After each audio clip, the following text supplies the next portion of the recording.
Hockey sur glace, mais connaissez-vous le hockey sous-marin?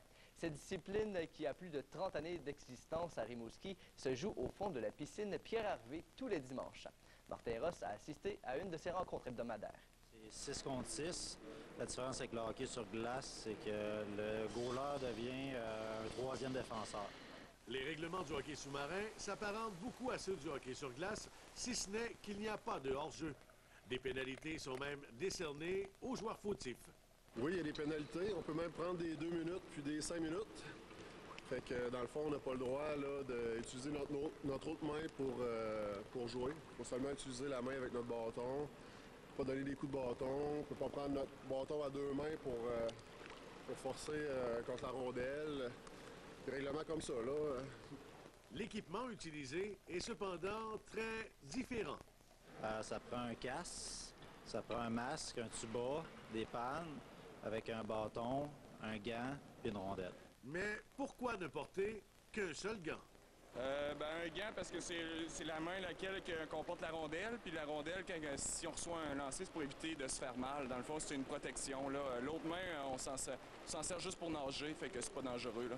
La rondelle utilisée est tout de même assez lourde pour pouvoir rester au fond de l'eau et pèse 1,3 kg. Il n'y a que 2 items dans l'équipement pour différencier les équipes. Une équipe qui va être en noir ou en bleu foncé, puis une équipe qui va être en blanc, bâton blanc, casque blanc. Mais quelle est la grande difficulté de ce sport? La grande difficulté, c'est pas facile la première fois, mais c'est un sport où on s'adapte assez rapidement. Il faut juste persévérer. Là, je dirais, là, ceux qui sont persévérants deviennent très bons. À Rimouski, le hockey sous-marin est mixte et les joueuses, tout comme les joueurs, y trouvent leur compte. L'esprit d'équipe. Il faut vraiment jouer en équipe pour réussir à gagner. Fait que c'est vraiment ce qui m'intéresse beaucoup dans ce jeu-là. Puis la gang à Rimouski est vraiment sympathique.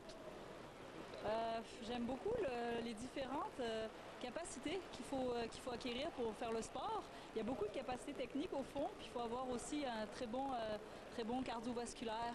Il faut être très en forme physiquement. Fait qu'il faut réussir à être en forme physiquement pour acquérir les habiletés techniques.